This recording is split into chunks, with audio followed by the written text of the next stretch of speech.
ATM मधून पैसे काढल्यावर अधिकचे पैसे मिळत आहेत। नागपूरच्या खापरखेडामधील ॲक्सिस बँकेतली ही घटना आहे। 500 रुपये काढल्यास 600 रुपये अतिरिक्त खात्यामध्ये येत आहेत।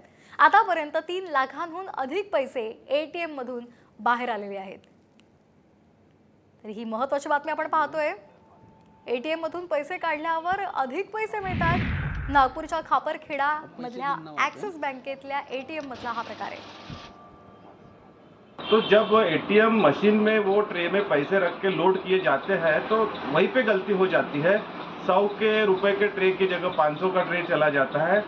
कुछ इसी तरीके की घटना हुई और 1000 रुपए पे 600 रुपए ज़्यादा निकल रहे थे। आज वैसे 2000 का विड्रॉल करो तो 2600 रुपए निकल रहे थे। 5000 का विड्रॉल करो तो 600 रुपए ज़्यादा उसमें हर विड्रॉल पे निकल रहे थे।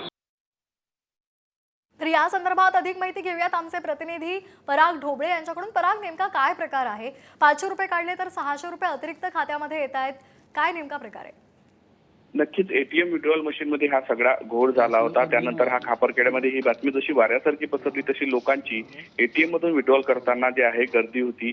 त्यानंतर जसे एटीएम मधून आपण नेहमी विड्रॉल केल्यानंतर 500 रुपये काढल्यास 500 रुपयाची नोट परत येते। मात्र या ठिकाणी असं होत होतं की 500चा विड्रॉल केला असतात 600 रुपये अधिक म्हणजे 500च्या विड्रॉलवर 1100 रुपये मिळत होते। 1000 रुपये काढले तर 1600 रुपये मिळत होते। म्हणजे त्यामुळे एटीएमच्या ट्रे मध्ये कुठेतरी जे आहे टेक्निकल बिघाड झाला होता, त्यामुळे हा सगळा प्रकार घडत होता। आणि हे माहिती जशी लोकांना पोहोचली तोपर्यंत लोकांनी तोबा गर्दी केली आणि त्या एटीएम मधून जास्तीत जास्त विड्रॉल करण्याचा प्रयत्न केला। अगदी धन्यवाद पराग, आपण दिलेल्या या माहितीसाठी। 15, 16